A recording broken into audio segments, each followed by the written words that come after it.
The Mischievous Mango Heist. Once upon a time in the colorful island of Jamaica, there was a mischievous little boy named Jamar. Jamar was known for his love of adventure and his insatiable craving for the juiciest, most delicious mangoes that grew in his village. Every day after school, he would rush to his favorite mango tree, hoping to find ripe and succulent fruits. However, there was a problem. Jamar wasn't the only one who loved those mangoes.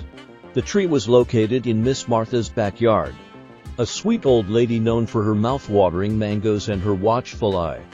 She had caught Jamar trying to steal her mangoes countless times, and each time she'd shoo him away with a stern warning. One day, as Jamar sat with his best friend Winston, they hatched a brilliant plan. They decided to create a diversion to distract Miss Martha while Jamar would sneak into her backyard to claim the mangoes.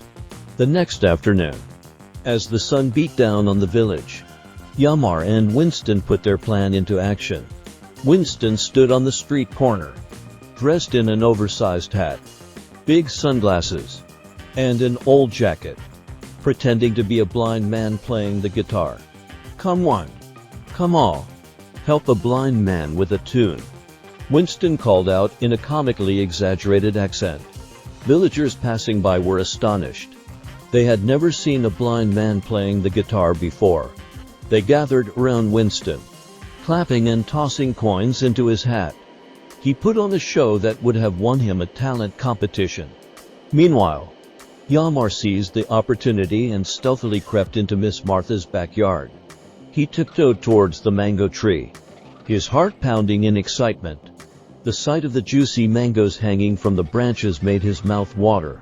As Jamar plucked a mango from the tree, he heard the familiar creaking sound of the rusty gate. Panic struck him, and he quickly hid behind a large bush. It was Miss Martha, returning from her errands earlier than expected. "What's all this commotion?" she wondered aloud, looking at the crowd gathered around the blind Winston.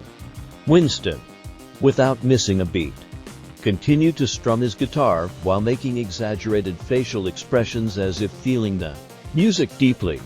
"Thank you kindly. Good people. Your generosity will bless me and my family." Miss Martha smiled warmly, pleased to see the villagers supporting Winston. She walked over and dropped a few coins into Winston's hat. With the diversion still ongoing, Jamar decided to go for another mango. He reached up and picked one of the biggest mangoes he had ever seen. But just as he was about to take a triumphant bite, he heard a voice behind him. "Gotcha." Startled, Jamar turned around to find Miss Martha standing there, arms folded, and a knowing grin on her face. "You thought you could outsmart me, didn't you?" she said, chuckling. Jamar blushed, feeling caught red-handed. "Sorry, Miss Martha. The mangoes looked so delicious, and Winston's diversion was just too tempting." Miss Martha couldn't help but laugh heartily. "Well, I must say, that was quite a creative attempt. You have the spunk of a true Jamaican adventurer." With her heart softened by Jamar's honesty and determination, Miss Martha let him keep the mango he had picked. From that day on, Jamar and Miss Martha struck a deal. He could have a few mangoes whenever they were ripe, as long as he shared some with her too. And so, the Mischievous Mango Heist became a funny tale shared by the villagers.